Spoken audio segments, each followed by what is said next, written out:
Assalamualaikum. Welcome to Debate Aya program, and I am your host Tariq Khan. Views since the Ukraine war started and its crisis have deep social, political, economic, security impact on Ukraine as well as Russia too, and other neighboring and regional countries, which has made global leaders active to think over it.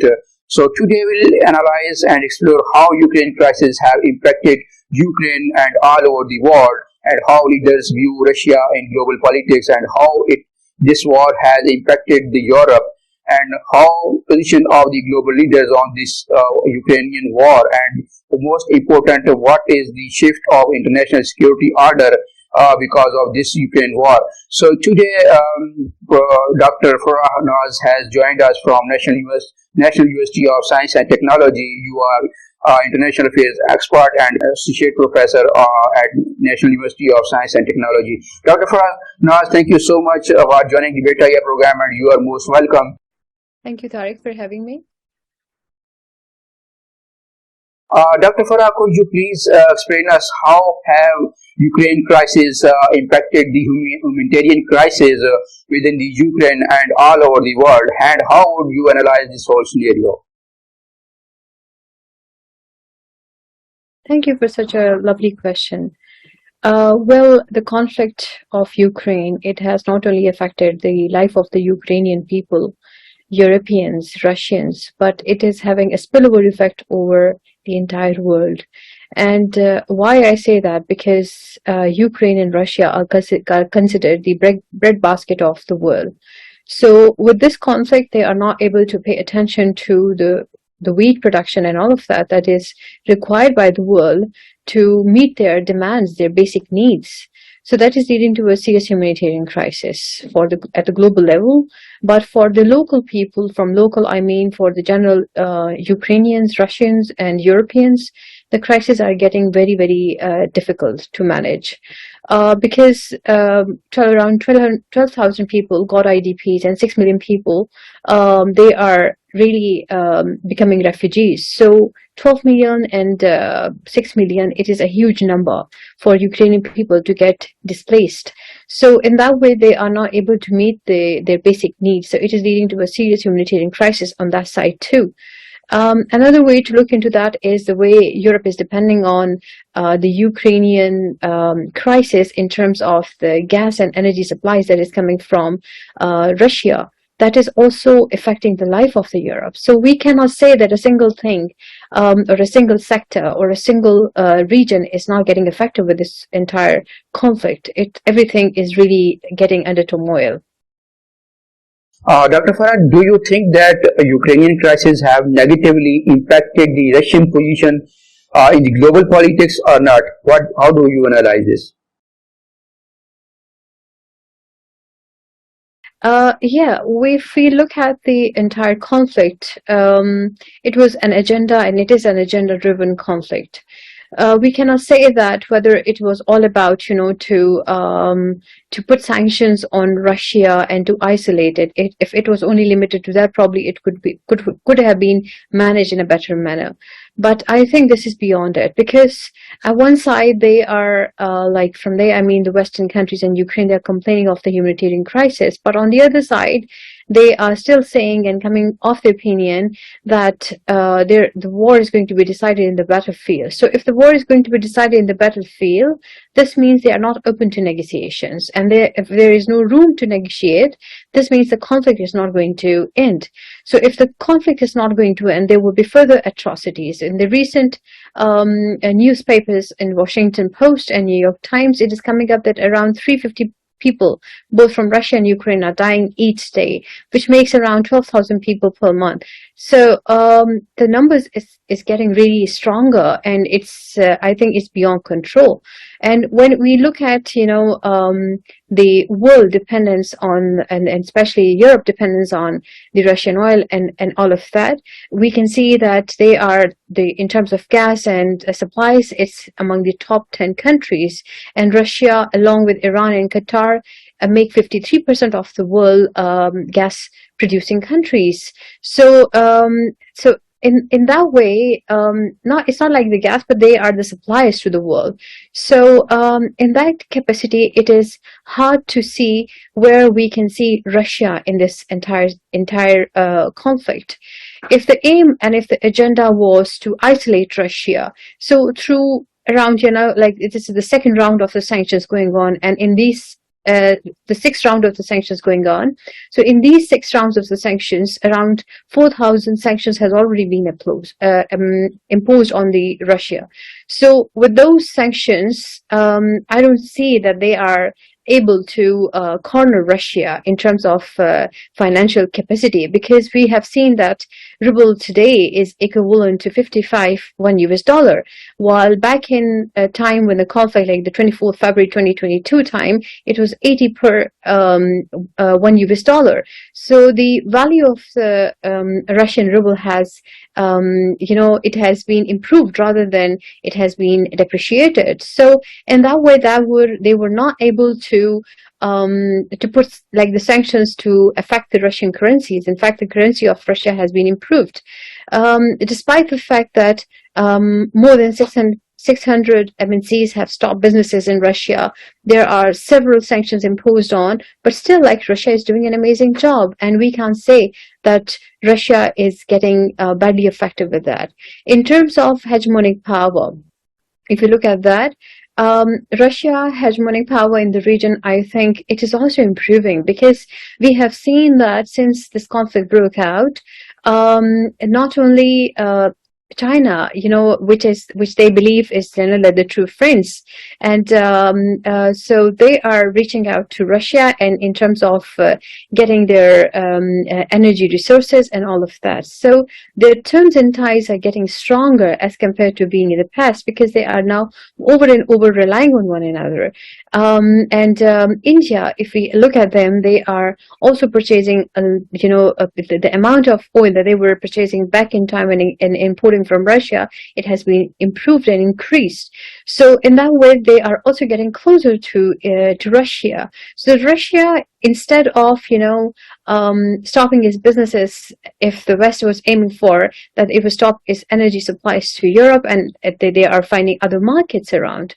So in the whole scenario, all what I can see is, instead of that, they were planning to isolate Russia, and in the process, Europe got isolated, because and there is a reason for that. Why I say it, because if Europe is badly counting on the Russian supplies, both oil and gas. So if they stop that, they have to find alternate means and alternate ways. So those alternate ways, I think that at this stage, they are almost next to impossible. Even America is trying to provide them certain amount of oil, but the oil by 2023, in fact, so for that amount of oil is not sufficient to meet the entire demands of the Europe. So in that all situation, I think Europe is going to pay a huge price to that. But end of the day, Tariq, I always say and write about that, whether is it worth it to take this risk. If this risk is not worth it, then why we are taking this risk at first place? We should analyze the cost-benefit analysis of the war, and then see if really we can get some benefits. And from we, I mean Europe, because Europe is going to be badly affected with all this entire conflict. So if the Europe is going to achieve certain benefits from it, then it's okay, it's justified. But end of the day, we can see that Germany, France, Italy, they are highly dependent on the energy resources coming from Russia towards them. So they are not ready for alternate means. They are not ready for the conflict. If they are not ready, if Ukraine, being a state who is not ready for this conflict, then why is this conflict in the first place? Is it more about weaponization of the energy resources? Is it more about the weaponization of the sanctions, or introducing a new chapter in the world politics, that they will, instead of engaging with actual, direct confrontation of the world superpowers, it is better to have confrontation through proxy means. So in that way, Ukraine, unfortunately, has been used as a proxy to achieve the larger state's objectives. Dr. Farah, how would you analyze the impact of Ukraine war or Ukraine crisis on the Europe and how do you view Europe look like in the next 5 years because of the Russian war in Ukraine? Mhm. How would you So when we analyze this? talk about Europe and the impact of this conflict on Europe in the next 5 years, or where they will be, I think this is a big question to be answered at this stage, because we can see that when we talk about Europe, it's more about NATO as well. So where will be NATO? Because whatever is happening to Ukrainian people at this stage, we can see that their life, their properties, everything has been badly affected with that. So, and the promises that have been made to them that the NATO will be there to help and support them. Of course, the promises are not made in writing to them, but yes, they had some backing at the back. But what could they do? Of course, we are all aware of the fact that NATO, whatever Ukraine is fighting today, it's all with the help and support of the West and the NATO forces. But end of the day, if the expansion of NATO to the eastern border of Russia is meeting this price and these sort of consequences, then it will never end here. Because if the conflict, as I mentioned earlier, that Ukrainians says and believes that the conflict is going to be decided in the battlefield. So, and the Russians, they are not going to step back as well. So this conflict will increase further and it will drag on. And I have noticed that even the West is trying to prolong this conflict as much as possible. I'm not sure what agenda they have at the back, but they want to prolong the conflict and they have some larger goals to achieve, which probably they have yet not achieved from that.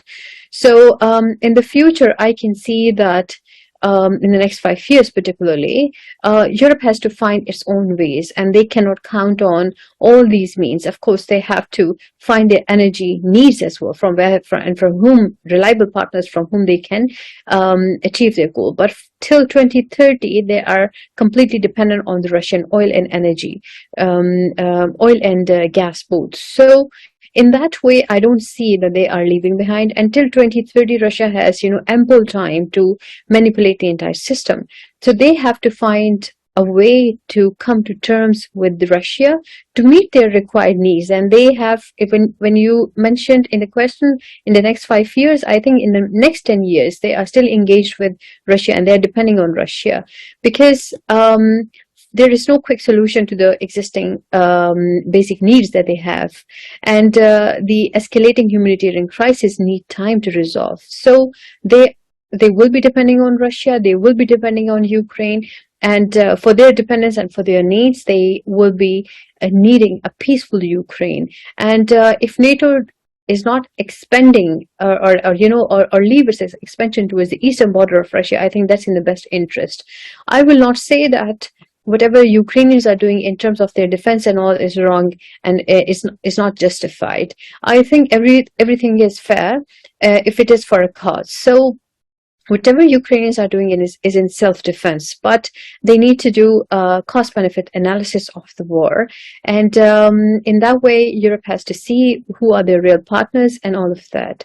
I think in the future, I can see Europe becoming and European countries becoming more independent and over-reliance on one another. I think they probably will come up with some independent strategies and policies. Dr. Farah, how do you view the positions of global and leading powers to Ukraine crisis, including USA, Europe, NATO, Russia too, China and Asian states in general, and especially and more importantly, G8 group recent developments on Ukraine?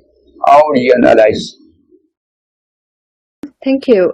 It's a very interesting question because Ukraine crisis, it is not something limited to that particular region, but it is also leading towards reshaping of the global politics.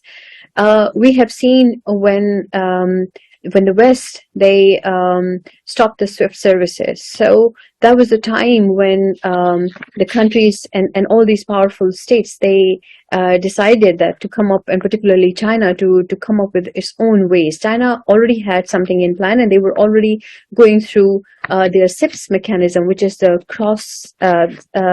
the cross-border international financial system.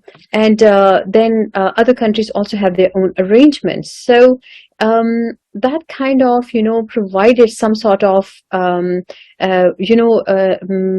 background to all these powerful states that they cannot rely on the existing international system. They should come up with their own, and which is acceptable to all other states as well.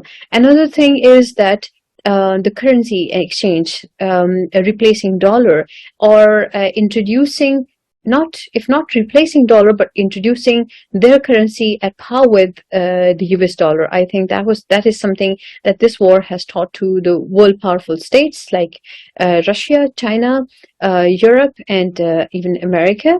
That's why America is very concerned about it. Another thing is the frozen assets.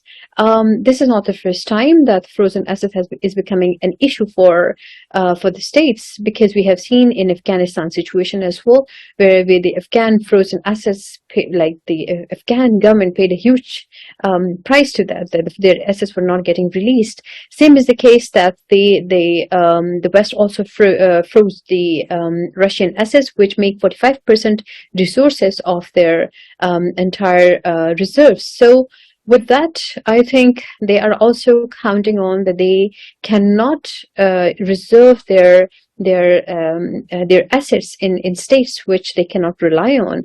Now here the question is whom to count on and whom not to count on, because when it comes to Europe and America, they are both on one page, but still, Germany have their own interest involved because they do not want to break ties with Russia for their own energy needs. Another way is other European countries who are depending on the resources that is coming from Russia towards them or from Ukraine towards them. So they have to find their own way. So here we can see different groupings are emerging. One is, of course, the existing superpower, that is the United States, whom we can see that it will remain valid for at least for the next 15 years or so, or maybe more than that. Then Russia, we were expecting by the time when all those sanctions were coming up and the way ruble was getting affected, that probably Russia will get cornered and Russia may not be able to stand against all these odds. But Russia managed the affair so well, and they are not only able and capable of strengthening its own currency and maintaining its reserves, but at the same time, they are able to establish good connections and ties with the other countries like China and India, and even other countries they are looking forward towards, like all the Asian countries. So instead of relying on the European market, they have to rely on the Asian market. So now coming over to China. So we can see that China being the second largest economy, and if they get closer to Russia, it will provide a very strong base to both of them to get together. But of course, there are several sanctions involved. But they are China is finding other ways and other means to get closer and get all the energy deals done with Russia. Despite the fact that the sanctions can be imposed on them, they are trying to bypass all those sanctions, and they are coming up with strategies. So in that way, China is also working on improving its economy and having good terms with Russia. So all these powerful countries, they are all working towards achieving their goals in such a fashion that not only their strength is maximized, but they are also capable to maintain their positions in the future, in the time to come. Now, in all of that, the G8 thing that you mentioned, through that, I think they are also trying to control the mechanism that's developing in the world today, that the global hegemony, the global power dynamics, the international politics, and I would say now the entire debate is all about maintaining and sustaining the existing order. The global world order is crucial for the international players, because they don't want other players to come forward, and the only acceptable system to them is maintaining and sustaining the hegemony, the global hegemony of the United States.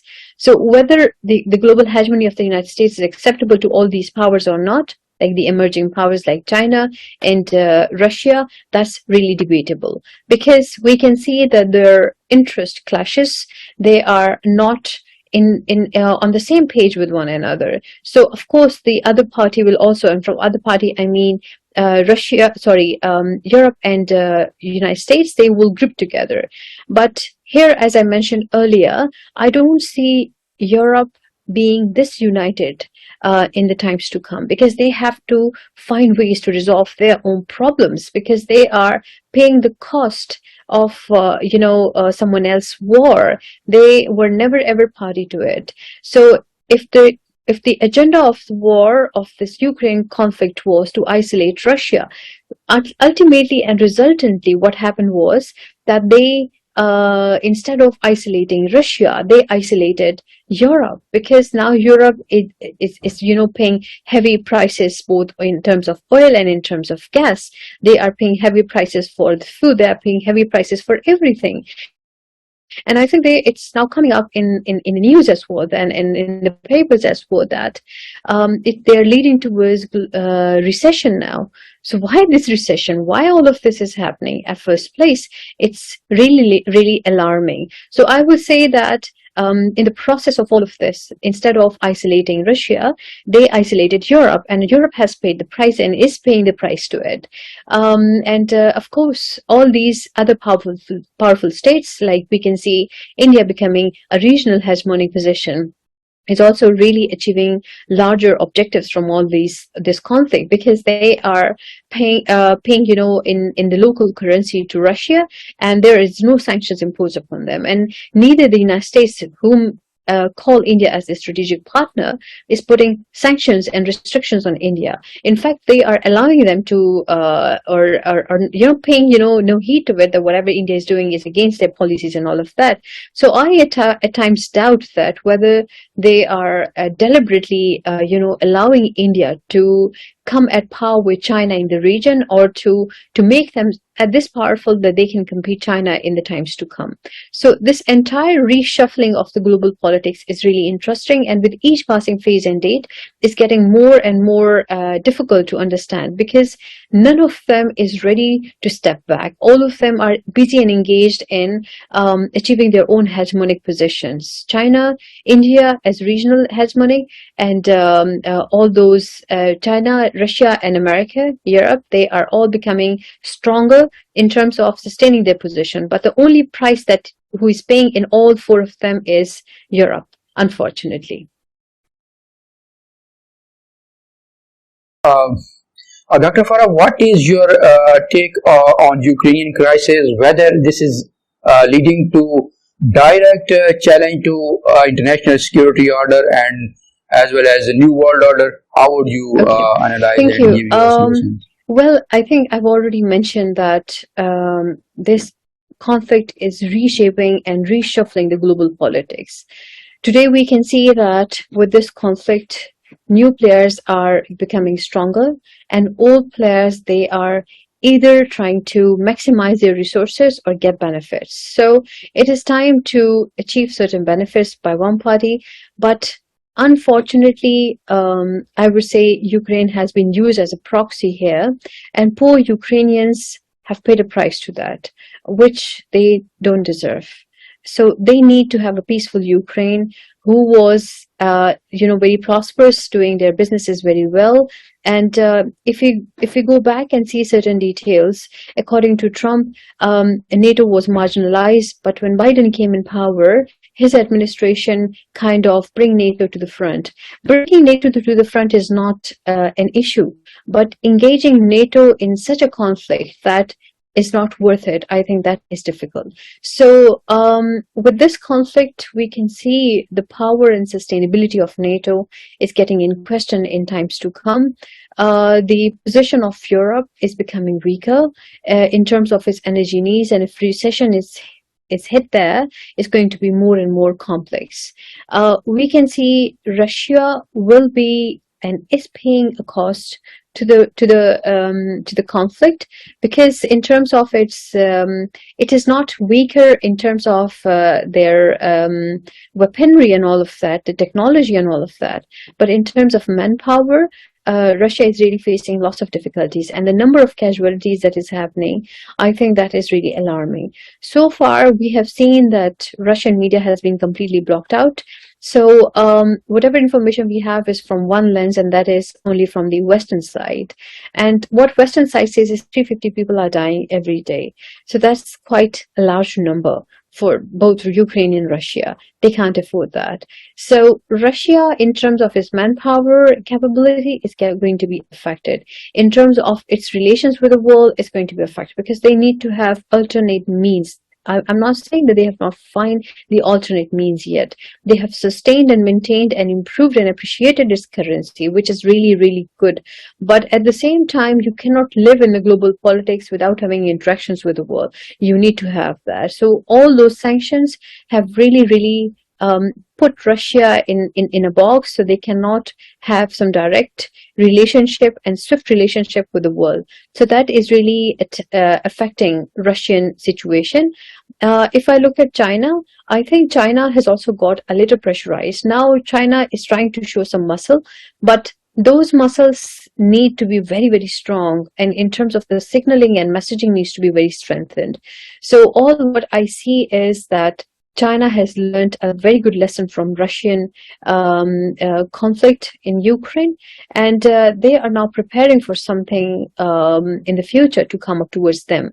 And in terms of, if I see Europe, as I mentioned, Europe, I think, is badly affected. So they need to prioritize their own interests. They need to see where they can find better solution to their own problems, because they cannot count on someone else's war and to pay the price by its own people. We have seen that in the past, this conflict should have never happened at first place, because in the past there was some sort of assigned or unwritten agreement and some sort of understanding between the parties involved that they will not expand towards the Russian border, the eastern border. So why they were so determined that they have to go there? They have to abide by the rules, and I think this is a lesson for Russia as well, that they should have everything signed and properly written agreements should be there. Because if there is some understandings, those understandings can easily be manipulated and can easily be broken by the parties involved. So the issue is quite complex. Major powers are thinking and about how to deal with all of the new tools of war in this age of misinformation, disinformation, and all of that. Dr. Farah, thank you so much for your valuable thoughts and analysis on the current status of the Ukraine war and Ukrainian crisis within the Ukraine, all over the world, and its impact on the regional powers and on the global politics.